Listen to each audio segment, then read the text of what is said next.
name is Lois Chingandu. I'm the Director of Evidence and Influence at Frontline AIDS. Frontline AIDS is a member of the People's Vaccine Alliance, which is a coalition of over 50 organizations that include the African Alliance, Oxfam, Public Citizen, and UNAIDS, and many others that are calling for equitable access to the distribution of COVID-19 vaccine. The People's Alliance has been involved in numerous campaign activities for months now, and many of those activities are all pointed towards calling for all pharmaceutical corporations working on COVID-19 vaccines to openly share their technology and intellectual property through the World Health Organization COVID-19 Technology Access Pool, commonly called CTAP, which will speed up and ramp up the production and rollout of vaccines to all countries. The people, the lifting of pharmaceutical monopolies and the sharing of technology is urgently needed in order for us to boost vaccine supplies. It is unacceptable that rich countries can continue to defend monopolies of pharmaceutical giants at the expense of human life. We all know that if one is not safe, we are all not safe. And in this case, even if the rich countries vaccinated all their people and the poor countries did not vaccinate their people, we would end up with mutated viruses that would make the current vaccines useless and would require us to go back to the drawing board to develop more vaccines. So it is important that we remove these monopolies and we bring to an end this vaccine apartheid that seems to be thriving right at this moment. In our work, we've been calling not only to pharmaceutical chief executives, we've also been calling to the US President Joe Biden and to other presidents from the G7 nations and the G20 nations to all rally behind removal of monopolies.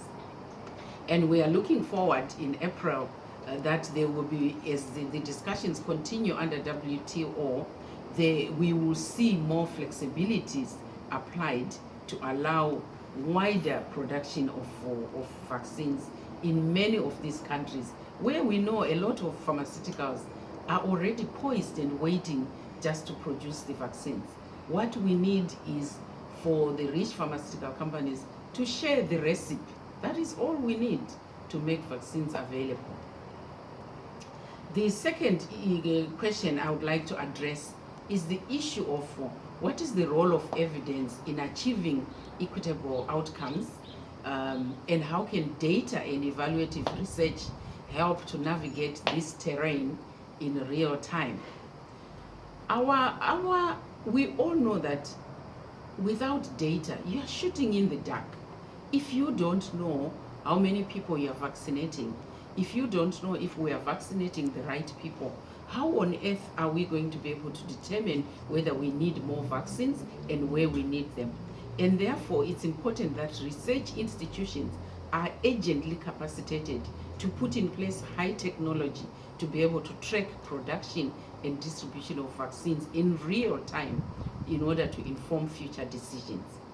The People's Vaccine Alliance engaged in a study that asked epidemiologists to say what would happen if the bulk of the work the bulk of the world is not vaccinated.